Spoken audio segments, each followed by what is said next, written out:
in this video, we'll talk about why do we have to use the AND when we pass variables to our functions, but sometimes we don't.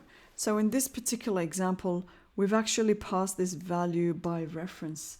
And so the answer to this question, it really depends. If you want the value you're passing to be modified when you return from this function, then use the AND or pass it by reference. But when you don't want the original value to be manipulated within the function, then pass it by value. So I'm gonna show you this by example. So this particular function is actually, we've passed the value by reference. And I'm just gonna get a comment and add it in. So here, to pass by reference, a pointer to the original value is passed. Any modifications made affects the original variable.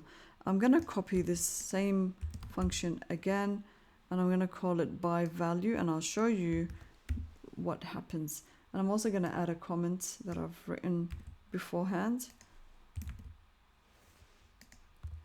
Now, in this particular case, and let me just make this work by value, and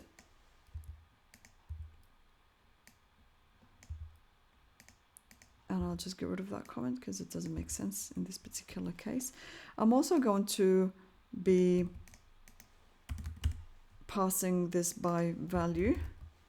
So by value, then we're not passing in the address. Okay, so let's go back and see what's happening here. Now, in this particular case, when we passed it in without putting the AND like we did here, so in this particular example, we're calling pass by value, and I'm also going to call that pass by value function, whereas in the second instance, I'm going to be calling the pass by reference function. So when we've passed it in by value, we come to this function. What happens here is a copy of value is made within this scope. Any changes to this copy will not affect the original variable that is outside of this function. So any changes done to this value will only be done local to this scope.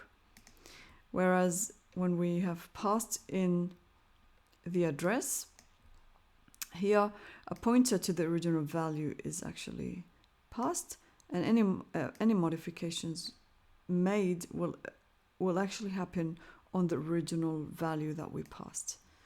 So when do you use which? It depends. Do you want the value to change inside the function?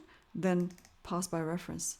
Do you not want it to change? Then pass it by value. Let's compile both of these and see how it works. All right. I might actually get some sort of a partitioner somewhere, like something like that, just for a visual. Or maybe that's too much. Just something that sort of separates the two so we know what we are seeing. Okay, so let's come to this part. The first, before we call increment by value, the value is 10. When we call the function increment by value, we are here. Now before we increment the value, but we are inside the function, it's 10. Here we've incremented it at line 10. And then we print out again, but we are still inside the function, the value is 11. Then we come back to line 28. In line 28, we display the value, but it's 10. And that's because we've only just passed a copy of value, so any changes that we made were only done within this function. Whereas the second part, when we pass by reference, before we call the function, the value was 10. And then inside the function, before we increment, the value is still 10. Here we incremented the value, and then we displayed the value inside the function, it's 11. And after we return from the function call at line 35, the value is manipulated and it's 11. So that's the difference between calling or passing by value or passing by reference, and that's when you would have an and sometimes you don't, if you don't want the value to change, like this instance, for example.